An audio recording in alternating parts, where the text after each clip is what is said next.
Exponentials and logs are very, very important classes of functions, much more important than you can yet guess. And these two are really related in a deep way.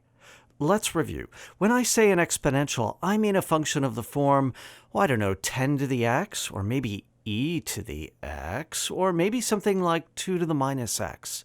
These are functions that model growth or decay in lots of different areas. For example, in finance, under continuous compounding, then money grows exponentially at some rate, an interest rate.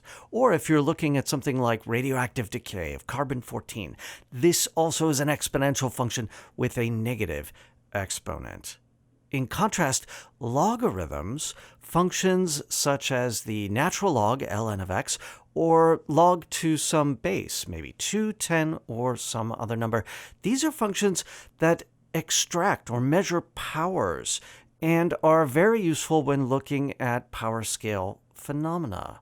Unlike exponential functions with a positive exponent, logs grow very, very slowly as a function of input, but it's because of that they're so useful. Logarithmic scales include the decibel scale for sound or the Richter scale for the intensity of an earthquake. Now, here's the important thing. Exponentials and logs are inverses to one another. You remember how inverse functions work, right?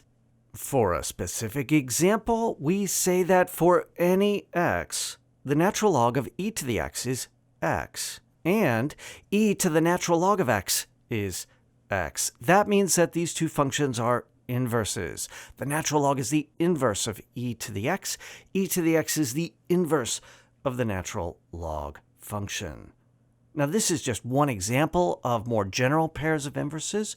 Hopefully, you remember how this works, where you've got a graph of a function with some input, some output. If you reverse, as it were, the inputs and outputs, solve for one as a function of the other, you get an inverse. And this has a nice geometry associated to it. Now, why do we care about this? Well, in this chapter, as we are trying to get a handle on different types of functions, inverses are going to give rise to many new examples.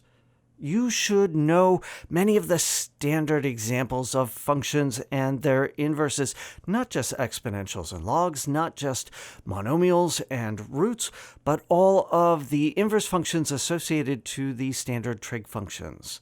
Things like arcsine, arccosine, arctangent, and some of the other more unusual ones as well. We're not going to use these all the time, but sometimes these functions are going to be very useful in what we do in the future. So make sure you recall the basics of how inverses work, and make sure you know your exponentials really well.